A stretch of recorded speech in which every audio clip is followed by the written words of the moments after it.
तुमसे एक बात कहूं, तुम मुझसे बहुत अच्छा और हैंडसम लड़का डिजर्व करती हो, बट हाँ, मेरे जैसा दोस्त नहीं मिलेगा कभी तुम्हें।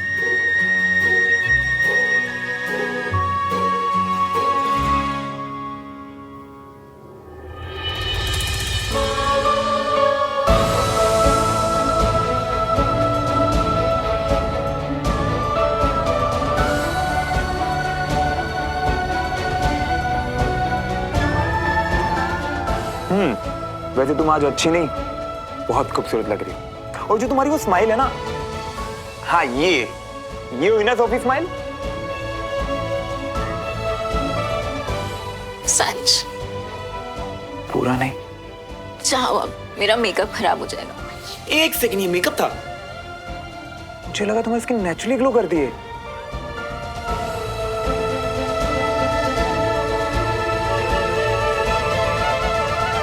इतनी बड़ी गलतफहमी कैसे हो गई मुझसे? क्यों सोच लिया मैंने कि श्रवण की पसंद मैं नहीं, सोफी है। बस मैं ही गलत समझ बैठी। सोफिया से एक बात कहूं तुमसे, तुम्हें ऐसे उदास देखकर ना मेरा गिल्ट बढ़े जा रहा था। ओके, सो अब से नो मोर उदासी, ओनली खुशी। पर तुम्हारी सबसे अच्छी दोस्त की शादी हो रही है बाहर, जिसके साथ तुम्हें बाहर रहना चाहिए। बाहर चले?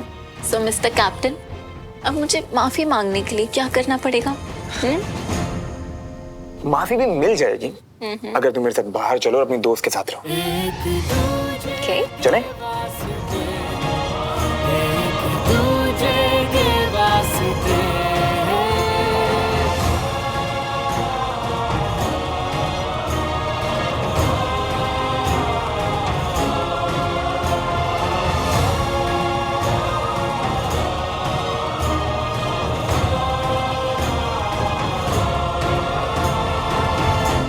दोनों साथ में कितने खुश लग रहे थे ना। चलो थैंक गॉड कि जो भी गलतफहमी थी इन दोनों के बीच, अब सब ठीक है। ग्रेट। मैं बेकार में कुछ और समझ रहा था। हाँ, थैंक गॉड कि अब सब ठीक है।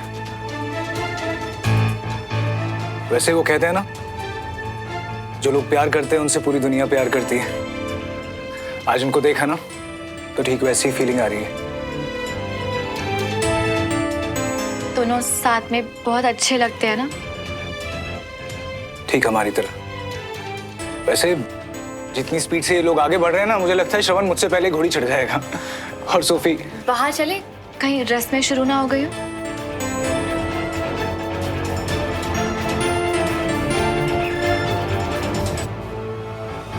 सुमन, मेरे आसपास रहना।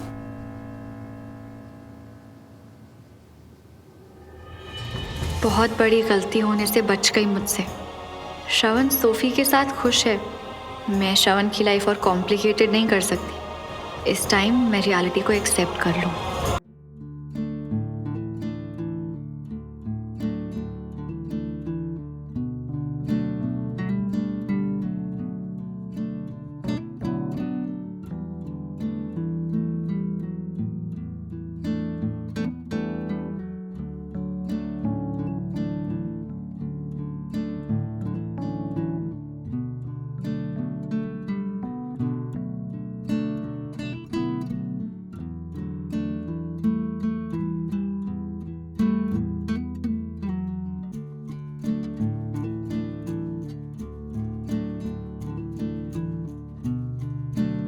क्या सुमन भी मुझसे बेइंतहा प्यार करती है अब भी, जैसे मैं करता हूं?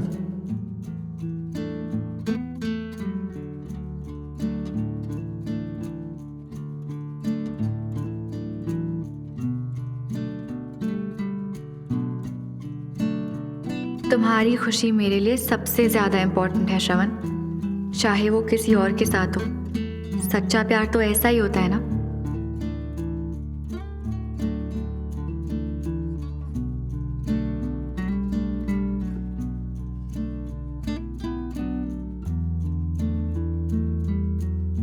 ये रस्में, ये खुशियाँ, ये अपने लिए मांगी थी कभी तुम्हारे साथ। सब खुशियाँ तुम्हारी हो, अब भी यही मांगूंगी और फिर कभी तुम्हारी उदासी की वजह नहीं बनूंगी।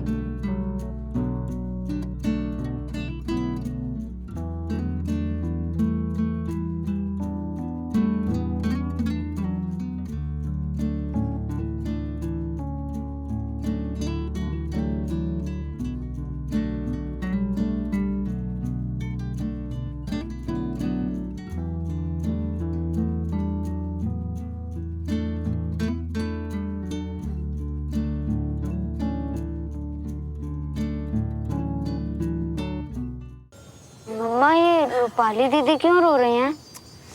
मीर बेटा, रूपाली दीदी शादी करके अपने मम्मी पापा को छोड़कर नए घर जा रही हैं, तो उन्हें थोड़ा मिस करेंगे ना, इसीलिए। संभालो अपने आप को, ये तो हमारा रिवाज है। जानती हूँ, लेकिन क्या करूं, आंसू ही नहीं रुक रहे, क्योंकि हम जानते हैं कि थोड़े दिनों में हम अपनी बेटियां विदा करने वाले हैं। और मुझे रूपाली की शक्ल में सुमन और कंचन दिखाई दे रहे।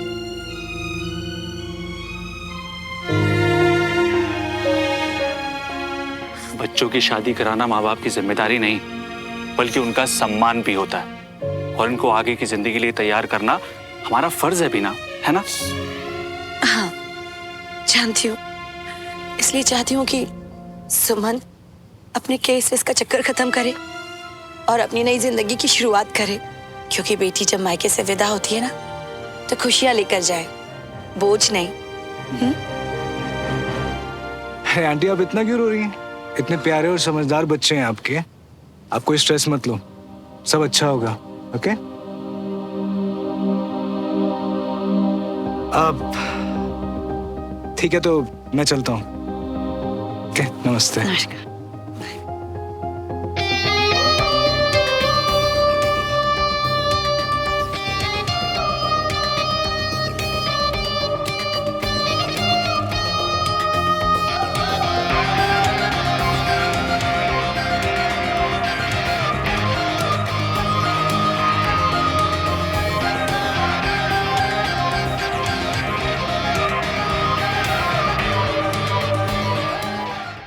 अब वो जो हमारी बात पूरी नहीं हो पाई थी ना, ऐसे अधूरी छोड़ के मत जाओ सुमन।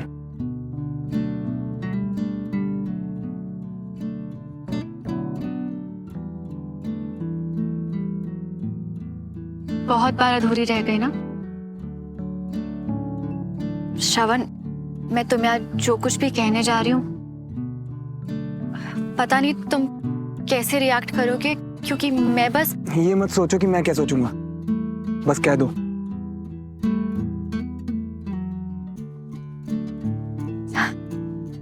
मैं अब जो भी कहूंगी ना, वो सिर्फ इसलिए क्योंकि इसी में सबकी खुशी है, इसमें और कोई दूसरी बात शामिल नहीं है। श्रवण, मैं इस केस को वापस ले रही हूँ।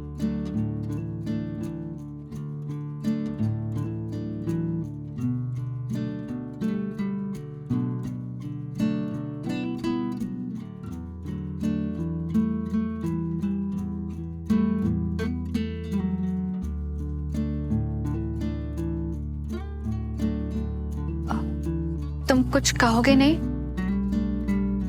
तुम सच कह रही हो ना सुमन? अगर ये मजाक हुआ ना तो जिनके साथ जिंदगी मजाक करती है ना श्रवण, वो दूसरों के साथ मजाक नहीं करते। मुझे पता है वो दर्द जो तब फील होता है जब लाइफ आपके साथ मजाक करती है। तो मैंने अभी जो कुछ भी कहा है ना, वो सब सच है। पर ऐसे अचानक क्यों? क्योंकि इस केस से कोई भी खुश नहीं था। तुम्हारे पापा को सजा दिलवाने के चक्कर में ये केस बाकी सबके लिए सजा बन गया है। श्रवण, हम दोनों के परिवारों ने ऑलरेडी बहुत से दुख देख लिए। पापा तो अब वापस नहीं आएंगे, पर मैं अपने दिल पे हाथ रख के पूरी ईमानदारी से ये कह सकती हूँ कि अगर आज वो यहाँ होते ना, तो शायद वो भी यही चाहते। मैंने तो तुमसे अपना सच कह दिया, कुछ तो कहो श्रवण। सुमन, ये जो इतने सालों से ये जो बोझ लेकर मैं चल रहा था ना, फाइनली मेरे सर से उतर जाएगा। अब मुझे मेरे पापा के लिए डर नहीं लगेगा। मुझे तो यकीन नहीं हो रहा कि श्रवण, तुम्हें याद है एक बार हम दोनों ने मिलकर अपने पापाओं की दोस्ती बचाई थी? बस ये समझ लो कि एक बार फिर से हम दोनों ने मिलकर पुराना सारा बोझ उतार दिया।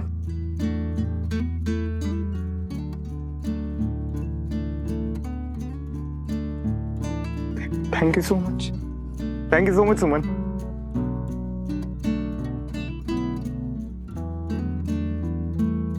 Good night, bye.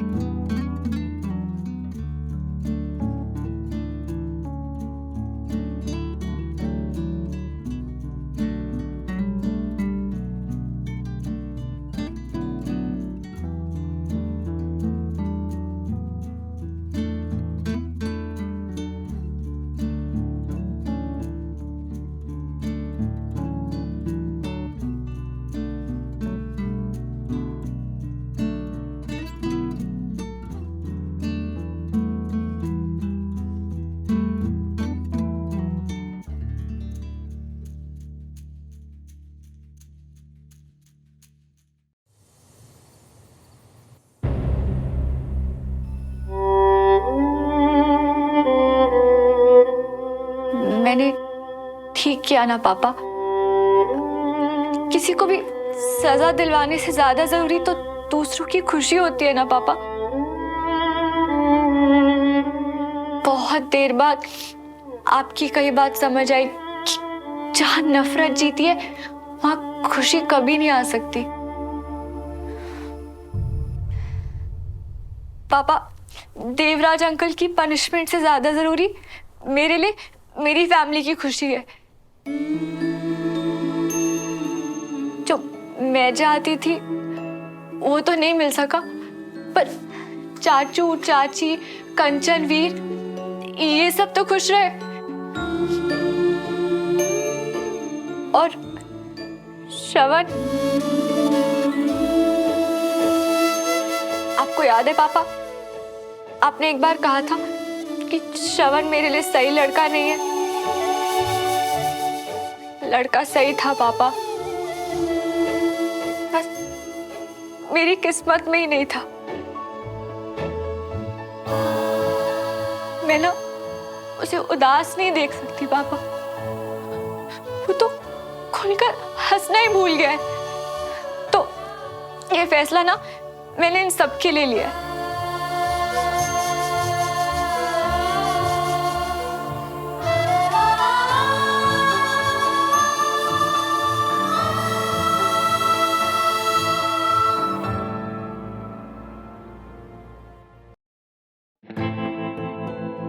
जितनी भी कोशिश करता हूं ना तुम्हें भूलने की,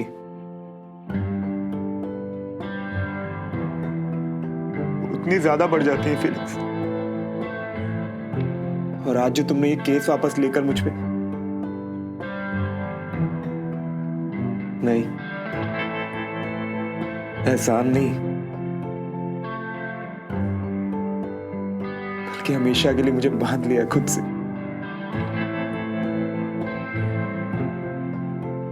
पता सुमन, कई बार मैं सोचता हूं कि मैं तुमसे मिलने से पहले जो था, वो लड़का जो कुछ ज्यादा फील नहीं करता था वो बेटर था, या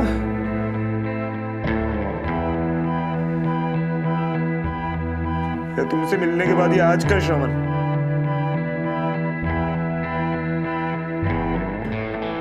जो सब कुछ इतना ज्यादा फील करता है,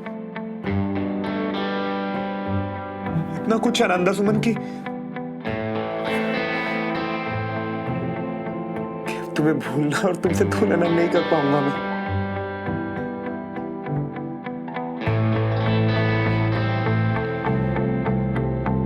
5 साल लिया तुमने मुझे,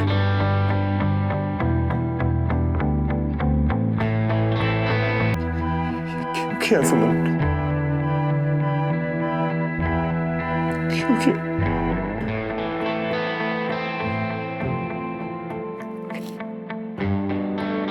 ये पन्ने, ये बातें, लाइफ का ये चैप्टर मेरी किताब में नहीं है।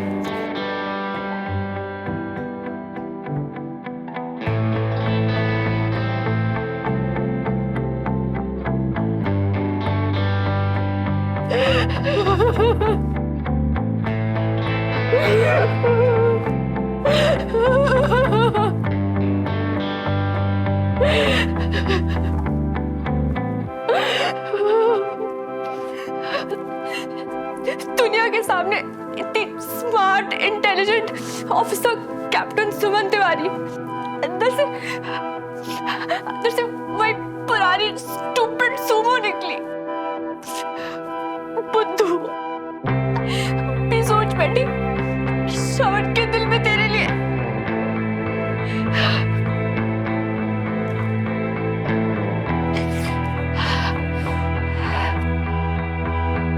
लगता है कि मैंने तुम्हें एक बार फिर से खो दिया है ना श्रवण? ऐसा लगता है कि जैसे मैंने तुम्हें फिर से पा लिया है ना सुमन?